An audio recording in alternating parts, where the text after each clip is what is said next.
بسم اللہ الرحمن الرحیم۔ السلام علیکم ویورز، کیسے ہیں آپ سب؟ ہماری آج کی ویڈیو چونٹی پر ہے، چلیں شروع کرتے ہیں۔ چونٹی اللہ کی حیرت انگیز مخلوق ہے۔ یہ بظاہر ننھی منھی سی ہوتی ہے مگر بہت غیر معمولی صلاحیتوں کی مالک ہے۔ یہ بے ضرر اور معمولی کیڑا ہے جو میٹھی اشیاء کا شوقین ہے۔ کیا کبھی آپ نے سوچا ہے یہ ننھی منھی سی چونٹیاں کس طرح زندگی گزارتی ہیں؟ آپ کو یہ جان کر یقیناً حیرت ہوگی کہ چونٹیاں بڑے نظم و ضبط کے ساتھ اپنی زندگی بسر کرتی ہیں۔ یہ بڑی جفاکش اور محنتی ہوتی ہیں۔ آئیے ان کے رہن سہن کے طریقے پر ایک نظر ڈالتے ہیں اور دیکھتے ہیں کہ قدرت کی یہ چھوٹی سی مخلوق زندگی کے شب و روز کیسے گزارتی ہے۔ چونٹیوں کی ریاست میں بھی بادشاہت قائم ہے۔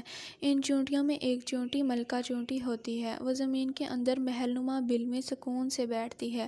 اس کا کام صرف اور صرف انڈے دینا ہوتا ہے۔ اس کے ساتھ ایک بادشاہ ہوتا ہے جو دوسری تمام چونٹیوں پر حکمرانی کرتا ہے۔ ان چونٹیوں کے الگ الگ کام ہوتے ہیں۔ دفاعی چونٹیاں، سراغ رساں چونٹیاں، مزدور چونٹیاں اور سپاہی چونٹیاں اپنے اپنے کام بڑی محنت اور لگن سے کرتی ہیں۔ وہ چونٹیاں جو ہمیں ایک جگہ سے اشیاء اٹھا کر دوسری جگہ لے جاتی نظر آتی ہیں مزدور چونٹیاں ہوتی ہیں۔ ان کے ساتھ ساتھ چند سراغ رساں دفاعی چونٹیاں بھی ہوتی ہیں مگر یہ سب چونٹیاں اللہ کے حکم کی پابند ہوتی ہیں۔ جیسا انہیں حکم ملتا ہے ویسا ہی کرتی ہیں۔ اگر انہیں یہ اجازت مل جائے کہ وہ آزادی سے ہر جگہ جا سکتی ہیں تو یہ انسان کے ناک میں دم کر دیں۔ قدرت نے انہیں ایک خاص دائرے سے باہر آنے کی اجازت نہیں دی۔ یہ اللہ تعالیٰ کا ہم سب انسانوں پر بڑا کرم ہے۔ ہم اکثر دیکھتے ہیں کہ مزدور چونٹیاں ایک لمبی قطار میں چلتی ہوئی نظم و ضبط کا مظاہرہ کرتی ہیں۔ یہ مزدور چونٹیاں سردیوں اور برسات کے لیے کھانے پینے کی اشیاء کا ذخیرہ کرتی رہتی ہیں۔ یہی وجہ ہے کہ سردیوں میں چونٹیاں بہت معمولی تعداد میں ہی نظر آتی ہیں۔ اس دوران وہ اپنے اپنے گھروں میں ذخیرہ شدہ خوراک استعمال کرتی رہتی ہیں۔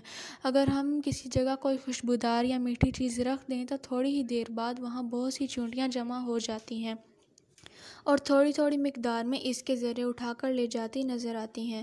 یہی مزدور چونٹیاں ہیں۔ کہا جاتا ہے کہ چونٹی اپنے وزن سے 3 گنا زیادہ وزن اٹھا سکتی ہے۔ چونٹیوں میں پیار و محبت دیکھنا ہو تو کسی میٹھی چیز کی جگہ ہلدی رکھ دیں۔ آپ دیکھیں گے کہ ان میں بعض چونٹیاں ادھر ادھر بکھر جائیں گی اور مزدور چونٹیوں سے ٹکرا کر انہیں واپس ہونے کا اشارہ دیں گی۔ یہی دفاعی چونٹیاں ہیں۔ نتیجتاً آپ دیکھیں گے کہ اپنے سوراخوں سے نکلنے والی چونٹیاں تیزی سے ایک قطار میں واپس جا رہی ہوں گی۔ یہی دفاعی چونٹیاں سوراخوں کے باہر پہرا دیتی ہیں۔ اگر کوئی دوسرا کیڑا ان میں داخل ہونے کی کوشش کرے تو یہ چونٹیاں فوراً سپاہی چونٹیوں کو بلاتی ہیں۔ یہ چونٹیاں گہرے سیاہ رنگ کی اور قدرے بڑی ہوتی ہیں۔ یہ تیزی سے سوراخ سے باہر آ کر کھڑی ہو جاتی ہیں اور اپنی اگلی 2 ٹانگیں اٹھا کر تیز نظروں سے چاروں طرف کا جائزہ لیتی ہیں۔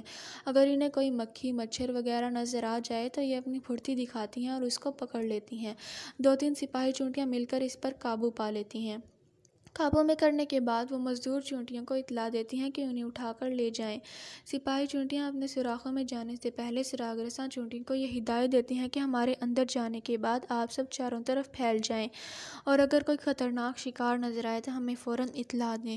سپاہی چونٹیوں کے حکم کے مطابق سراغ رساں چونٹیاں چاروں طرف پھیل جاتی ہیں اور شکار کی تلاش کرتی رہتی ہیں۔ محنتی اور جفاکش چونٹیوں کے ساتھ بعض چونٹیاں آرام طلب اور کامچور بھی ہوتی ہیں۔ قدرت نے ان چونٹیوں کے لیے خاص سزا مقرر کر رکھی ہے اور وہ یہ ہے کہ کام چوری کی وجہ سے بیٹھے بیٹھے ان کے پر نکل آتے ہیں تو انہیں اڑنے کا شوق پیدا ہوتا ہے۔ ایک خاص موقع پر یہ سوراخوں سے نکل کر اڑنے لگتی ہیں لیکن پر کمزور ہونے کی وجہ سے یہ زیادہ اونچائی تک پرواز نہیں کر سکتی۔